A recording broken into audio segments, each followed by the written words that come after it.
पहले चीन, किताब, एफआईआर, विरोध और वीडियो वर्सेस वीडियो वाला संग्राम। संसद के बजट सत्र के दौरान हुए हंगामे की कहानी कुछ इन्हीं वाकयों के इर्द गिर्द घूमती हुई नजर आती है।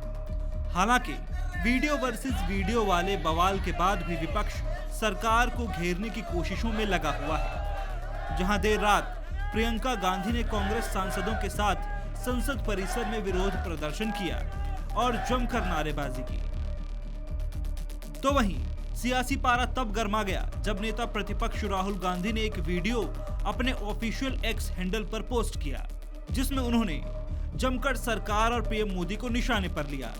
उन्होंने अमेरिका के साथ हुई ट्रेड डील के मामले पर कहा कि सरकार ने किसानों को बेच दिया है और कमान अमेरिका के हाथों में सौंप दी है। इसके साथ ही वो किसानों की आवाज उठाते रहेंगे, चाहे फिर उनके खिलाफ एफआईआर ही हो जाए।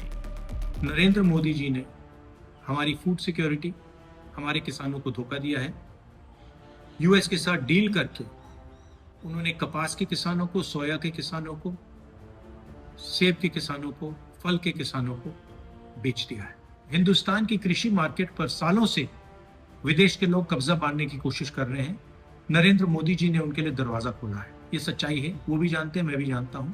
नरेंद्र मोदी जी ने देश को बेच दिया है, किसानों को बेच दिया है।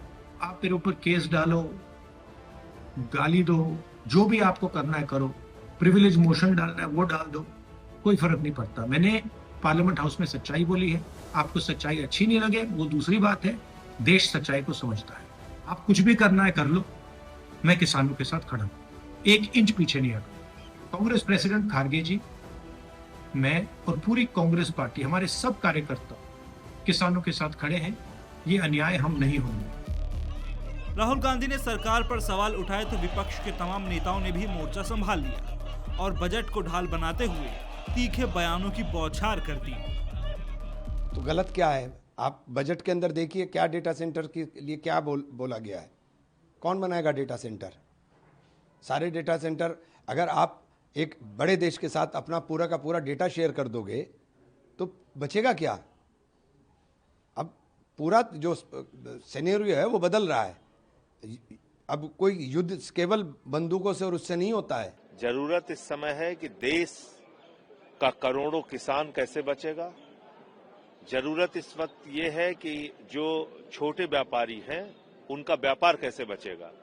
आपने जो एग्रीमेंट किया है 3 लाख करोड़ रुपए का, हम पहले से ही अमेरिका से आयात करते हैं और 9 लाख करोड़ रुपए का अतिरिक्त आयात आपने करने के लिए उनके साथ एग्रीमेंट साइन किया है।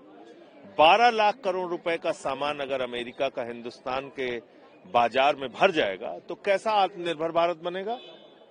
कहां गई आपकी स्वदेशी की बातें? कहां गए आपके बड़े बड़े दावे? अब जब विपक्ष सरकार पर हमलावर हुआ तो बीजेपी नेताओं ने भी पलटवार करने में देर नहीं की और राहुल गांधी से ही पूछ लिया कि आपको किसान और किसानी के बारे में क्या पता है। उन्हें देश और देश की दिशा के बारे में कुछ अंदाजा ही नहीं है। अरे क्या किसान की बात नहीं छोड़ेंगे। मैं तो पहले कह चुका, जिसको किसानी का औबोसो नहीं मालूम, जो बता दे, कोई एक चीज बता दे किसानी क्या होता है और कौन खेत क्या होता है, ऐसा आदमी क्या बोलेगा?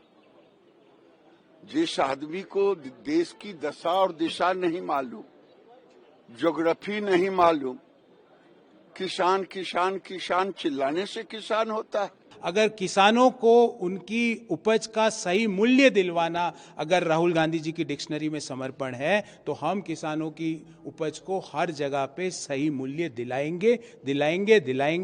हम आपकी सोच से नहीं चलेंगे। देश युवाओं की सोच से चलेगा, महिलाओं के सम्मान की सोच से चलेगा। देश विकसित भारत के संकल्प को ले चुका है और हर राज्य विकसित राज्य से ही विकसित भारत का संकल्प पूरा होता है। ये चीजें राहुल गांधी जी को समझ में नहीं आ रही। एक तरफ पहले ही राहुल गांधी की सदस्यता पर तलवार लटक रही है और फिर उन पर गलत आरोप लगाने वाले मामले में एफआईआर होना और फिर उनका इस तरह के आरोप सरकार पर लगाना कहीं कांग्रेस पार्टी के लिए आने वाले वक्त में मुश्किलें ना खड़ी कर दे।